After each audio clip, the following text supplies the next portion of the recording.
ये कहानी है एक ऐसे गांव की जहां अब लोग जिंदा नहीं, बस जिंदा दिखते हैं। हवा जहरीली है, पानी का रंग हल्दी जैसा पीला, और खेत वो अब बस सूखी दरारों का जंगल है।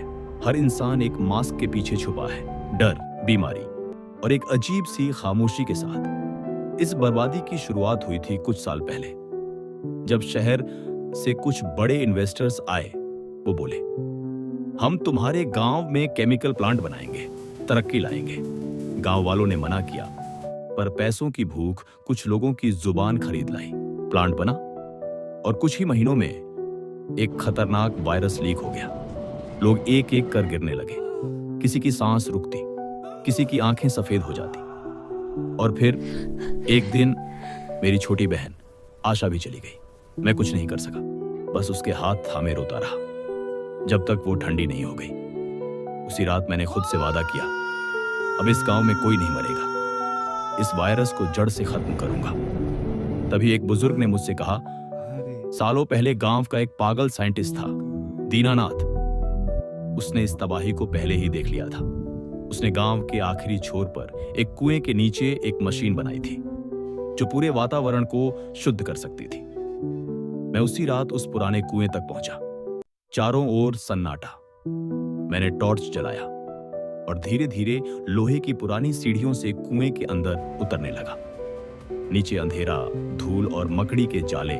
लेकिन तभी एक आवाज गूंजी, तुम बहुत देर कर चुके हो, लेकिन अभी भी वक्त है। मैं चौंका और तभी एक पुराना मगर चालू रोबोट डॉग मेरी ओर आया। उसने अपनी आंखों से एक नीला होलोग्राम प्रोजेक्ट किया, जिसमें साइंटिस्ट दीनानाथ की होलोग्राफिक इमेज दिखने लगी। उसने कहा, अगर तुम ये देख रहे हो तो शायद गांव तबाही के कगार पर है। मैंने एक मशीन बनाई थी जो हवा, पानी और मिट्टी को फिर से शुद्ध कर सकती है, लेकिन उसे चलाने के लिए स्टेटिव डिवाइस चाहिए। कुछ गुंडों ने मुझे मारकर वो डिवाइस चुरा लिया था। अब वही शहर के बाहरी इलाके में गार्डेड फैक्ट्री में छुपा है, जहां उसे बेचा जा रहा है। रोबोट डॉग ने मेरी ओर देखा बोझ और बोला, अब तुम्हें उसे वापस लाना होगा। उसने मुझे दिए कुछ गैजेट्स, एक थर्मल क्लॉक, एक ग्रैपलिंग डार्ट और एक सोनिक ब्लास्टर। और फिर शुरू हुआ मेरा सफर। रात के अंधेरे में मैं पहाड़ियों को पार करता गया, सुरक्षा गार्ड से लड़ता, छुपता, एक एक कर उन दीवारों को पार करता गया। गार्ड को थर्मल क्लोक से चकमा देकर मैं फैक्ट्री में घुसा और तभी सिक्योरिटी डॉग सिस्टम एक्टिवेट हो गया। रोबोट डॉग ने हैकिंग चिप डालकर सिस्टम को डिसेबल किया। मैं धीरे से छुपते हुए वॉल्ट की ओर बढ़ा। स्टैच्यू डिवाइस एक ग्लास वॉल्ट में रखा था। जैसे ही मैंने हाथ बढ़ाया, अलार्म बज गया। गार्ड दौड़ पड़े। मैंने सोनिक ब्लास्टर से एक शॉकवेव फैलाई और स्टैच्यू डिवाइस को उठाकर भाग निकला।